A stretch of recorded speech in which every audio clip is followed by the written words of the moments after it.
music. J.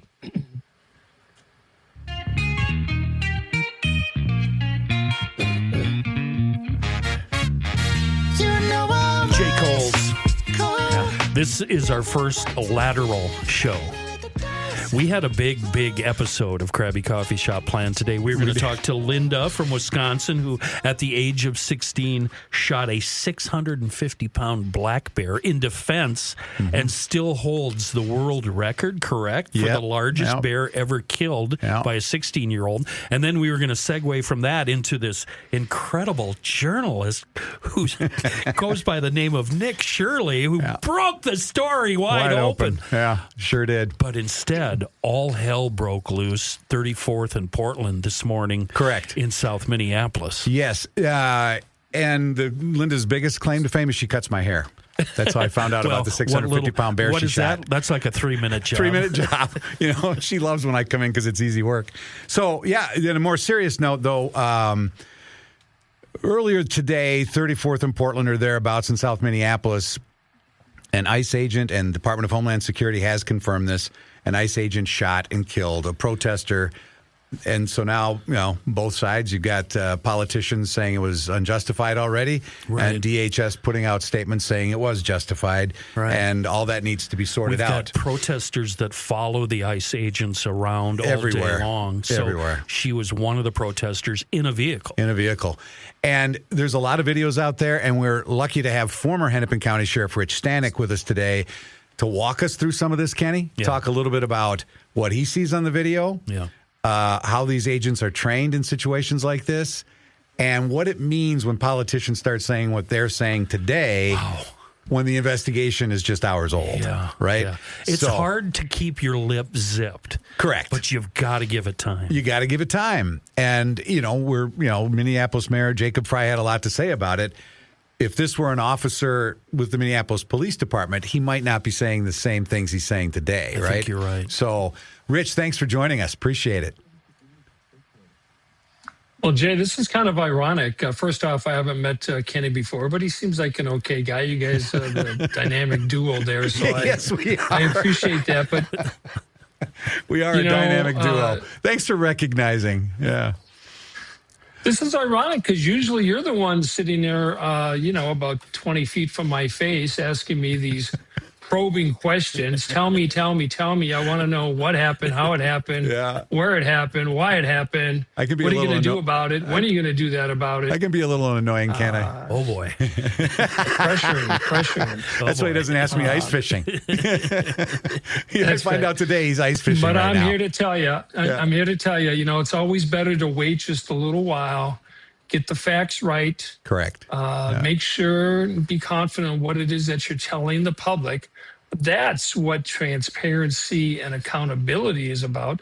The last thing you want to do is go back later tonight, tomorrow morning, and have to correct information that you put out earlier, because then you lose trust, you lose credibility. These things take time to put together. It is a very complex investigation when shots are fired by a law enforcement officer against, someone from the public. And in this case, that person tragically died. And there are a lot of witnesses, a lot of video, I'm sure. There are jurisdictional issues about who's investigating, when, why, how, where, who has jurisdiction. And then you got the mayor and the police chief, doing a press conference literally an hour and a half or so after this tragic incident. And not just any kind of news conference. They said some accusatory things right out of the gate. Let's start with what we have seen. Jay, you describe what we have seen on video taken from a resident, I believe, who was up on maybe a second story of a house. That's what it looks like. And then there's another one by a reporter with the Minnesota Reformer. Okay. So there's two videos that I've seen. Rich, I don't know how many you've been able to see. But talk us through from your memory, what was on the video. The first one I saw was at street level rather than up on a porch, which is the one you're talking about. Yeah. And you can see that the car, and Rich, I'm sure you saw the same video, the car is crossways, blocking the road. It's not parallel to the road. It's blocking the street. In Portland, I believe, is a one-way southbound one-way. It would be, it is, southbound one way. Yep. And So she's blocking ICE agents, right? And you can see the ICE agents walk toward the car, and then you can audibly hear them say, "Get out of the car." And as they approach the car, she then hits the gas and turns to the right. Okay. And then you hear the shots ring out. The second video, Rich, from the porch, you see basically the same thing. That second video does show, it almost looks like she does clip an officer right on her left front driver's side. It looks like he went down there, or whoever the officer was went down. Hard to tell. Yeah. And that's, excuse me, it looks like about the time the shots were fired. And Rich has seen some of these same videos. So as a former, many years in the Minneapolis Police Department, former sheriff of Hennepin County, when you see those videos, Rich, walk us through it. What do you see in those videos? I know this is at the outset, but what do you see at the outset? What do they tell you? And Jay, I told somebody earlier, my brother who called me about this, I told him, look, he said, you've been involved in a number of these over the years, both as a commander, the investigator, as well as the head person who has to sort all this out. And first thing we do is slow everything down to make sure we get the facts straight. And unfortunately, you only know what you know at the time. But like I said, there will be a lot of different video angles, cell phones, body-worn cameras, squad videos, maybe news media that were on scene. This wasn't something that was done in the, the depths of the darkness when nobody was around. And then you've got a lot of eyewitnesses who saw things. Some people straight up, some people thought they saw something, but you got to slow it down a little bit because you got to get this right. It did look, I'm sorry to interrupt you. It looked to me like she did accelerate. There's been talk about acceleration. Yeah. Did you see that? Well, there's no question that car went into reverse, moved a few feet, and then went forward. The position of the officer, whether she saw the officer, didn't see the officer, who was giving the verbal commands, which one fired the, the shots at the vehicle.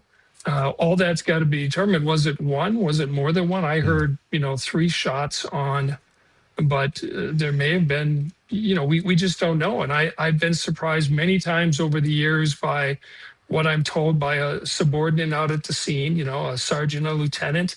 They mean well, but they only know what somebody told them. And so you get this third, fourth-hand information. I don't think the mayor of the city of Minneapolis was out at the scene. I don't think he was directly involved in this. So he heard it from somebody else, who heard it from somebody else, who heard it from somebody else. And I guarantee you sometimes that information gets a little tangled. But when you draw conclusions and you stand in front of a microphone and you start assuming things and putting them out there as fact, that is where it's problematic. I know he wants to tell the public what happened. He wants to be transparent. It's the kind of mayor that he is. But the problem is he's been wrong more than once. He could very well be wrong in this scenario. And then later tonight, tomorrow, the next day, as the facts come out to be true, the story changes. That is not good for the public. That is not good for the perception. That is not good for what's going on here. And I would tell the mayor, look, if you're not part of the solution, then you're part of the problem. I don't think he's been part of the solution with this the last couple of weeks. Telling his police department to stand down, amping the rhetoric in the different press conferences I've seen, telling ICE agents to get the frick out of Minneapolis. Come on now. I've been around a long time. I've never heard a mayor say that. Rich, we just happen to have the audio for that. Can we play that now, please, Robbie? Yeah. So they are already trying to spin this as an action of self-defense. Having seen the video of myself, I want to tell everybody directly, that is bullshit. This was an agent recklessly using power that resulted in somebody dying, getting killed. So, wow. What do you make of that, Rich, coming from a seated mayor? It's unprofessional at best. But again, if you're not part of the solution, you're part of the problem. Part of the problem is the ramped up rhetoric that he and other elected officials are using. The public, they're going to do what they're going to do, but don't encourage and don't be the chief cheerleader. be the chief officer of a major city in this country and be the kind of mayor that we want. And I'm not being overly critical of Mayor Frey. He knows how I feel about situations like this. I, many times over the years, have had to talk with the mayors of cities and governors of the state of Minnesota and other elected officials and give them the facts of what happened, whether they liked it or not, and ask them to slow down a little bit. Don't get so far out there. The police chief should be telling him the same thing. But, maybe he did, maybe he didn't. But what we saw and what we heard today, I think people would agree was probably a little above and beyond what you'd expect from a mayor. But that doesn't change the facts of what happened. I mean, it's tragic all the way around. You've got multiple agencies investigating this incident. You've got a county attorney, a U.S. attorney. You got the sheriff's office, Minneapolis police, federal law enforcement, probably through the FBI as their investigative agency. And that's a lot of people. Usually, what I told you earlier today, Jay, when we chatted for a few minutes, usually you've got the local police working with federal police and you're working from the inside out. In this case, Minneapolis and Hennepin County are on the outside looking in. Mm-hmm. And that's a really tough position to be in because now, people are not trusting of each other. You've got jurisdictional issues. You've got the governor weighing in. He's got his own problems the last couple of days, God knows. It's just not a good situation. The last thing I thought after the Annunciation shooting a couple months ago was that Minneapolis was going to be in the news again. And then it was, welfare fraud, child care issues, Somali community, ICE. Now you've got this. And I know what Mayor Frey's thinking. He's thinking, hey, I told the public there's going to be a tragic shooting. Someone's going to get killed, for God's sakes. Well, it happened today. But what part and what role did you play in all that? Yeah, I thought it was interesting. I'm glad you brought up whose jurisdiction, who's going to investigate. Chief O'Hara said it's the FBI and the BCA. It seems to me that it would be important to have at least the BCA doing a parallel investigation with the FBI, right? Rich, you got to have some local entity, state or city, however you want to do it. You can't just have the feds investigating the feds on this, can you? No. I mean, that's not normally the way this happens. Usually you've got, if this was a partnership, if they had been working together, you'd have Minneapolis police working with the Federal Bureau of Investigation on this scene to get all the facts, the video, the interviews done and presented to the U.S. attorney if appropriate and or the Hennepin County attorney as appropriate. But I don't see that happening here. These two aren't even talking. I mean, Chief O'Hara said he wasn't even aware of these enforcement operations the last couple of days. What does that tell you? Mm-hmm. You're on the outside looking in rather than the inside working together. Creates a whole unique set of potential problems, really, doesn't it, for the investigation? I mean, it sounds like it. Can I just simply put it? It sounds like it could be a mess. And thankfly, it is a mess. Yeah. Thankfully, O'Hare and the Minneapolis Police Department are off the hook in this case. Because like Rich said, they didn't know about this. He did talk about it today, Chief O'Hare did. Part of what he said is we arrived and found a woman with a gunshot wound to the head. Life-saving measures were performed at the scene, including CPR. The woman was transported to HCMC, where she has since been pronounced deceased. The preliminary information that we have indicates that the woman was in her vehicle, was blocking the roadway on Portland, midway between 33rd and 34th. At some point, a federal law enforcement officer approached her on foot, and the vehicle began to drive off. At least 2 shots were fired. The vehicle then crashed on the side of the roadway. Wow. And that's from Chief O'Hara. So those are undeniable facts as recovered from the scene, as reported and verified by the evidence. That's all you really need to say. When people are standing at the press conference and somebody kind of goes off the handle, which they do on occasion, step away. because the public deserves better. The public doesn't want to know about the infighting. They want to know what you're going to do to protect them and keep them safe. There are people on both sides of this ICE immigration issue. You don't have to take sides. You just want to know that your community is protected and that you're not going to be in harm's way. And I don't know that isn't, what's happening here is in the best interest of the residents of Minneapolis. I was born and raised there. I still live there. And I want the best for Minneapolis. I don't want to be on the news every third or fourth week across this country and having all these folks calling us and asking us what's going on. It's embarrassing. Yeah. It is not right. That's not who we are in Minnesota. That is painful. What do you think of Chief O'Hara's how he's handled his job in the last few months?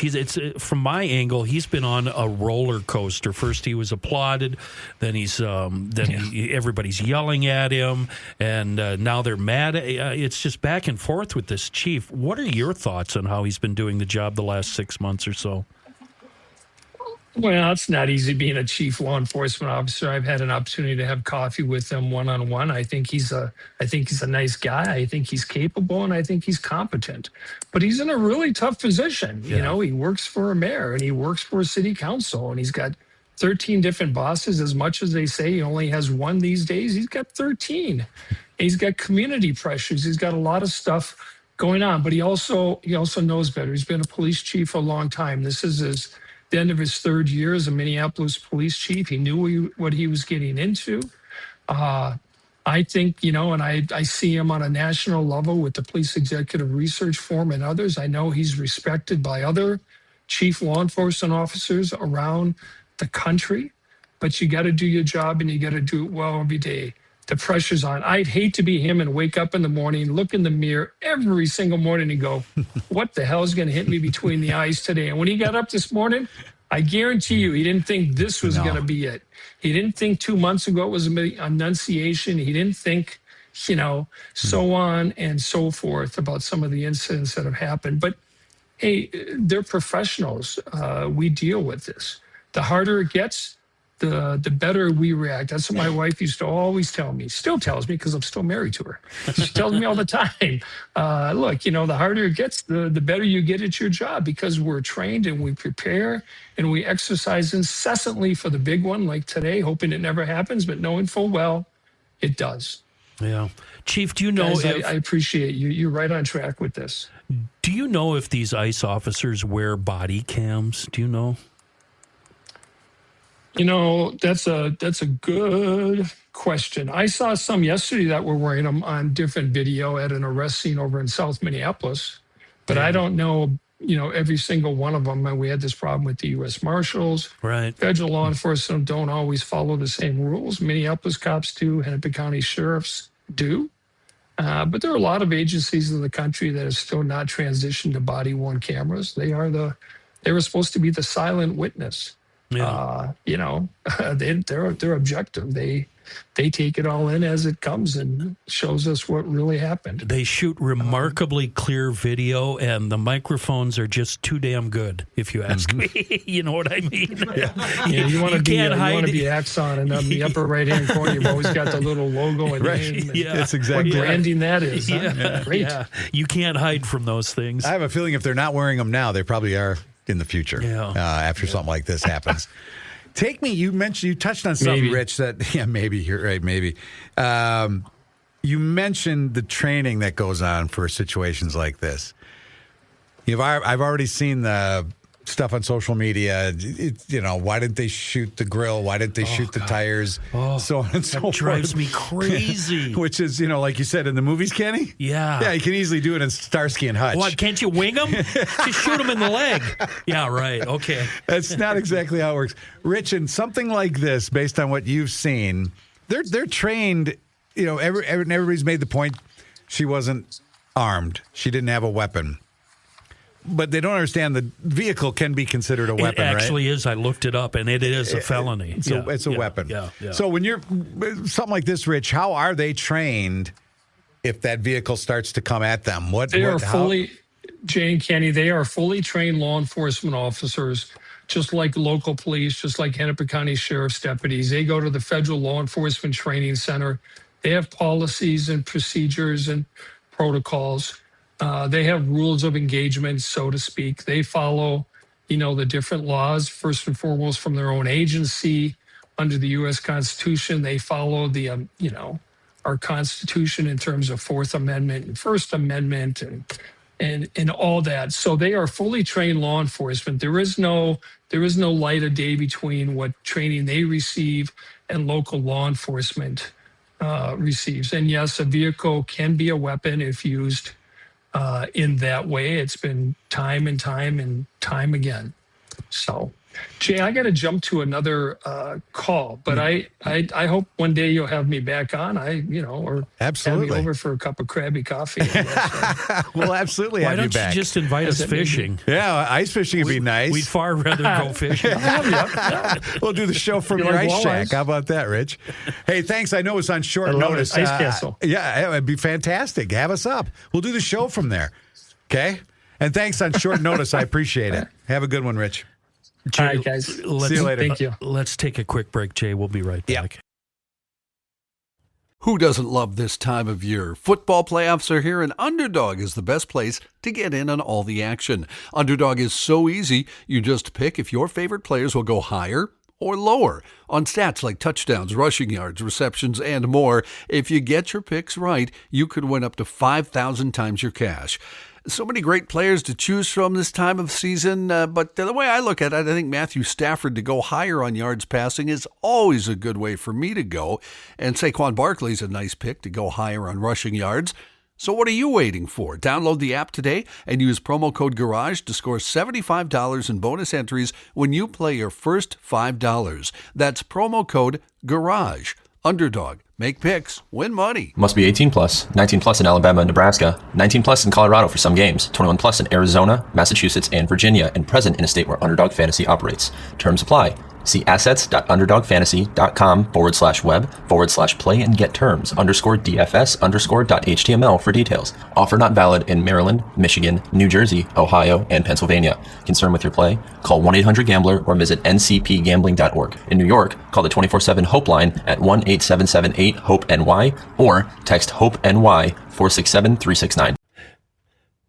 That's what an insane day. There's, you know what? I love breaking news.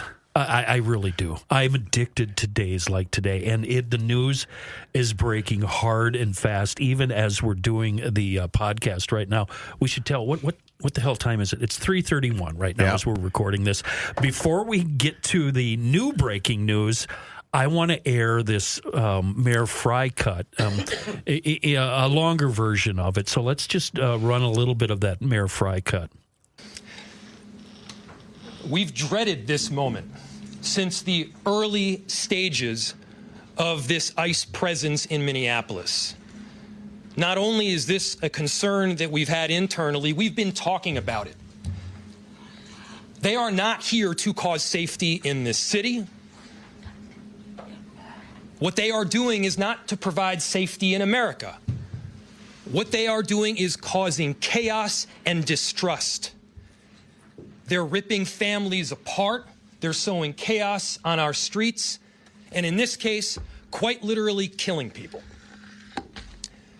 So they are already trying to spin this as an action of self-defense. Having seen the video of myself, I want to tell everybody directly, that is bullshit. This was an agent recklessly using power that resulted in somebody dying, getting killed. As soon as it happened and we learned of the incident, we had several priorities. The first, of course, was to get the victim to the hospital and to get care as soon as possible. And to the family, I'm so deeply sorry. There's nothing that I can say right now that's going to make you or your relatives or the friends of the victim feel any better. There were, I believe, 2 Minneapolis police officers that responded and were in the ambulance on the way to the hospital. The second was to get ICE off of the scene.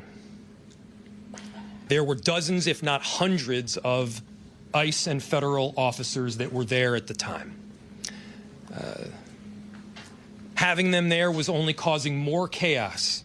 Having them there was only making a difficult situation even more problematic, and one that, yes, they created themselves. There's little I can say, again, that'll make this situation better, but I do have a message for our community, for our city, and I have a message for ICE. To ICE, get the fuck out of Minneapolis. There you go. Okay. He From a mayor. He said hundreds of ICE He said agents? dozens, if not hundreds. Who are they extracting from that neighborhood that would require hundreds of agents? I mean, think about that. Hundreds means 3, Maduro? 400. But you're right. Hundreds? Hundreds? Okay. Obviously, a life was lost here, and we right. shouldn't laugh. But it's You're quite right, the statement, right? It's quite the statement. And speaking of statements, we have two things from the governor. First, I want you to read a quote you discovered here that was made earlier today. And then I believe Robbie, our producer, has some audio we want to play. But first, Correct. I want to hear that quote from the governor. And to set it up, go ahead, Jay, you go. The reason I wanted to bring it up, I'm glad you mentioned it, is because it's kind of extraordinary. I've been covering this for a long time, this kind of stuff, right? Yeah. A lot of officer-involved shootings over the years. Yeah. And usually the first thing the mayors and the governor are telling you is stay calm. Let's wait. Let's wait For the Let's evidence. see the evidence. Yeah. Let's see where this takes us, and justice will be done. Those days are over. Apparently, if it's a federal agent, all that's out the window. I don't know how it works, Jay. That's the part. I'm just a traffic reporter that has a side job as a podcast. And even I don't know how this all works, because as a reporter, you're used to hearing that from them. Yeah. And that's what leads us to this tweet from Governor Walz. It's on the Channel 5 webpage. Can't really tell what time I guess 1:13. Okay, 1:13 today. So Homeland Security puts out, U.S. Homeland Security, not Minnesota Homeland Security. In their tweet, they say, today, ICE officers in Minneapolis were conducting targeted operations when rioters began blocking ICE officers, and one of these violent rioters weaponized her vehicle, attempting to run over our law enforcement officers in an attempt to kill them. And then it's ... an act of domestic terrorism. To which Governor Walz, on his Twitter account, responded... Hold on, I need to brace myself. All right, I'm ready. I've seen the video. Don't believe this propaganda machine. The state will ensure there is a full, fair, and expeditious investigation to ensure accountability and justice. So again, I can't stress enough how unique it is to hear a mayor and then a governor say, the video's out there, we don't believe anything when the investigation is literally hours old. I was so shocked. I'm surprised by that. When the governor decided to take on the feds earlier this week in his press conference. Yeah. And then single out Joe Thompson, who's done so much work to uncover the fraud. Yes. I was surprised at that. I was too. This goes way beyond. And remember, Joe, as first lead U.S. attorney, first assistant lead attorney in the U.S. Attorney's Office here for Minnesota, he's worked for both Republicans and Democrats. As a matter of fact, wasn't he appointed by a Democrat? He was hired by a Republican first and then retained by a Democrat. Okay, all right. So, yeah, he's worked for both. And, so that was extraordinary. What makes this extraordinary is because we've had officer-involved shootings, and it's always the tone is, wait until the investigation is done. Let's just say one thing about Joe Thompson. In government, both Republicans and Democrats hate Joe Thompson. That's what for the work that he has done. Right, which tells you he's doing a great job. Right, exactly. When both sides are angry at you, you're doing a really good job. Okay, so now let's fast forward to the latest from the governor, which is what you've got. I have it, but maybe the audio is just as clear? I believe so. We have his opening statement here at a press conference that he took on the deadly ICE shooting, and then he goes on to take some questions. We may have some of that as well, but I do have the opening statement here where he kind of gets to the nuts and bolts of it. Here we go. Yeah.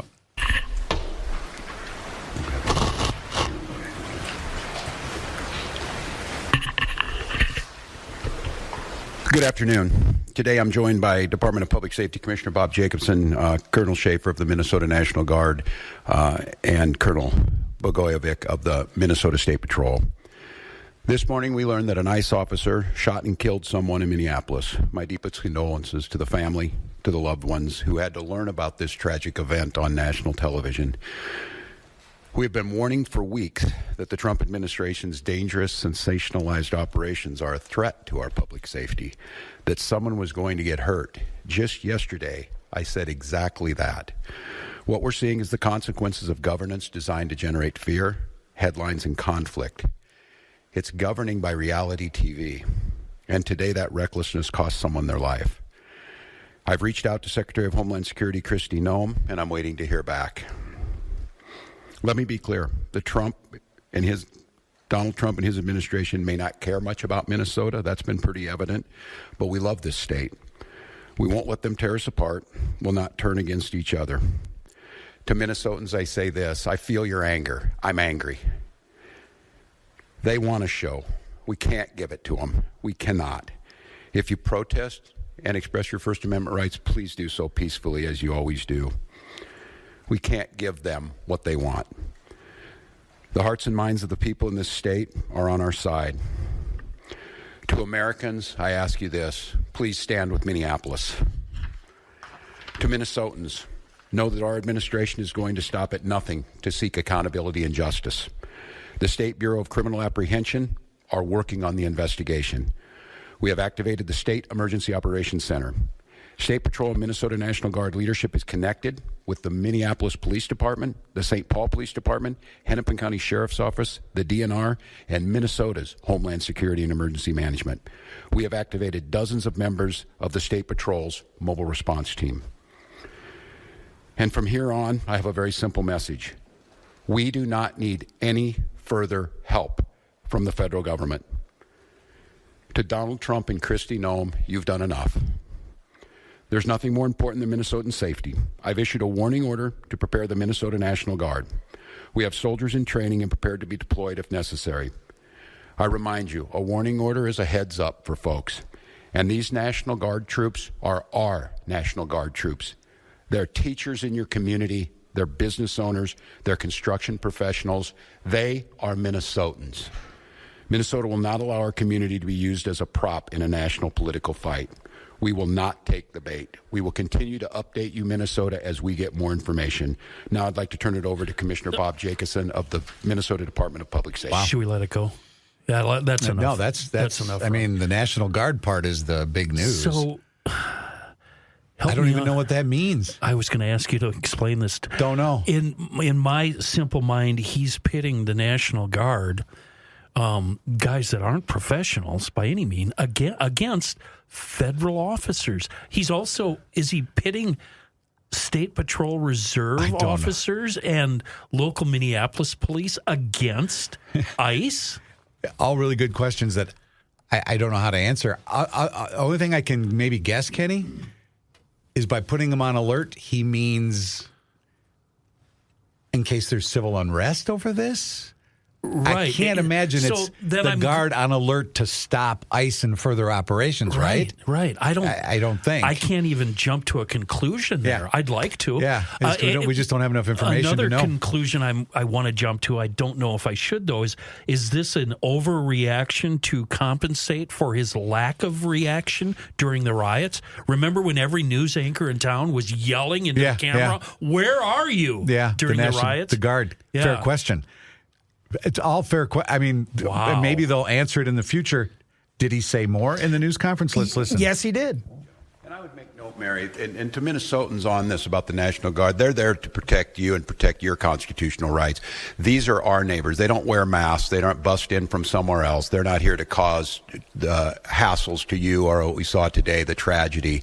Having them at the ready to make sure, because when we see these types of things happen, and we saw it after the murder of George Floyd, there's folks that want to cause chaos. There's the disruptors in it. And while the vast majority of those protests were peaceful expressions of their First Amendment rights, there were those that destroyed property and put people at risk. The National Guard is there to make sure that peaceful protests are able to be done, and that those that want to do the destruction are stop from doing that. Answers the question. All right. Yeah. Right? So it was more toward what I was thinking, unrest. Yeah.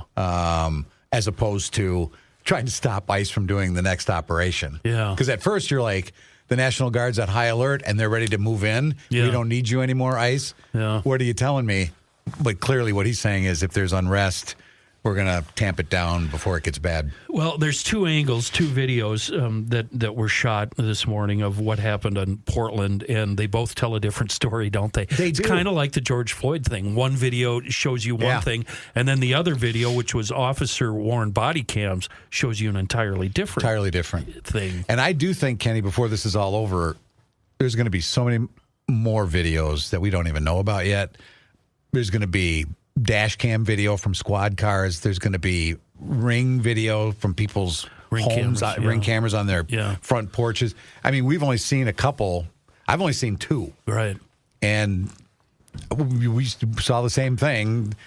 She's blocking the road with her car, backs up. Yeah. Officer says stop. She doesn't stop. She continues on. And the question that hasn't been answered yet, and we might not get answers for a while, was there an ICE agent? It looks like in that second video, it clips someone. It does look that way, but it happens so fast. And we don't even know if... I'm assuming that was an ICE agent that got clipped by the car. I don't even know if that was an ICE agent because you couldn't really distinguish in the video. So, quite a remarkable day. Wow. All the way around. Wow. Right? Are you going to go home? I feel like we should stay here because and monitor. I think it's just going to play out throughout the evening. Oh, this is going to be the story through tonight and into tomorrow and tomorrow night. And if things were to happen as the governors said, there might clearly they're preparing for unrest, right? They're preparing for possible riots again, and so who knows where that could lead, but this is a big deal today. Do you feel that what the mayor said and what the governor said early on before this press conference will incite rioting? Good question. Here's what I can't stop thinking about. Remember, shortly after, I can't tell you how many months it was, but there was a chase in downtown Minneapolis, a foot chase with a suspect. The suspect ended up shooting himself. He committed suicide, killed himself. The town went crazy thinking that the Minneapolis police had shot him. Yep. And they were just ill-informed, and they used social media got it wrong. I can see that happening in this case where all hell is going to break loose in Minneapolis tonight. It very well could.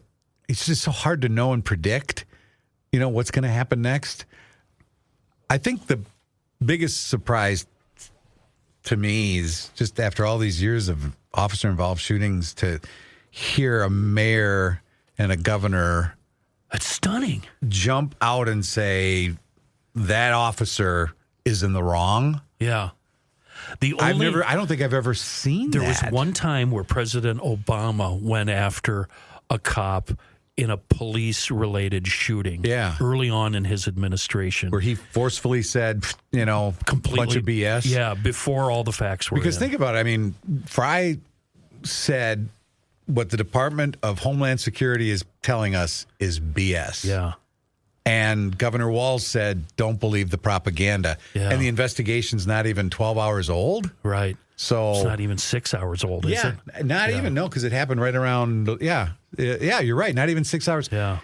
And again, I wonder if that had been a Minneapolis police officer, would the mayor have said that? That's such a good question. If it was a BCA agent, which is state police, would Governor Walz say that about a BCA agent? Right. Are they only saying it? The question I would have for them, and it's a fair question to ask them, is are you saying it because it's a federal agent in this case? And why wouldn't you say what you've always said, let the evidence determine what we do next? So an extraordinary day. I don't want sad, but extraordinary. I don't want you to go out on a political limb and take a side here. And believe it or not, we've known each other for years. I have no idea what side of the aisle you're on. Right, good. And I don't want to know. But I don't care if people know about my side of the aisle. And if you ask me, this is just from speaking on what the governor said, this is just more gaslighting for him. His press conference earlier in the week, he averted criticism by blaming everything on Trump. And that's a fair, because they're both doing it to each other. If you look at it, right? Oh, that's a good point. Trump's doing it to him. That's He's a doing very it to good Trump. point. It's a lot of nasty politics, which. Yeah, and as Minnesotans now, we're stuck in the middle. We're stuck in the middle. Yeah, and that goes for both sides, Democrats and Republicans. We're all stuck in the middle. I always tell Kenny, here's what I tell people after covering news for so long and covering both Democrats and Republicans. I'm kind of like a man without a political party. If I were you, I think it would be a perfect opportunity to not vote. Yes. There are days I feel like I don't want to. Nobody I vote for wins anyway, and if they do win, they always end up disappointing me. Well, exactly. And as a reporter, they end up disappointing you. Yeah. So I'm a man without a party because I can honestly tell you I've seen good on the left, good on the right, bad on the left, bad on the... it depends on almost the issue before I can figure out whether I'm left or right. You know what I mean? Yeah. You do learn after a while covering it for so long that, if you align yourself with just one party, one all the time. Heartbreak. Not only heartbreak, but you're going to get lied to. Yeah. So how's that? Did I at least answer the question a little bit? I'm of the party of, I'm from the beer party. That's my party. Beers and suds. Yeah, just leave me the hell alone party. Who's your president, vice president? Beers and suds. I don't know. Do you have anything more to say? That's it, brother. I'm afraid by 9 p.m. everything will have changed. And by tomorrow, it'll be a whole new story. Well, it could be... You're right. Tomorrow will be a whole new story. But for the rest of today, what we've covered so far, and given what Frey and Walz has said, we're on CRABBY Coffee Shop is on top of it today. I think so. Yes, I think so. We did nice. Well, that was interesting. Yes, it was. It's fun working during breaking news. It is, isn't it? Even though the news was horrible. And we have a whole different kind of show scheduled next week. So a little lighter on the lighter side. We hope so anyway. Yeah. So please join us again next week. And thank you for listening to the CRABBY Coffee Shop.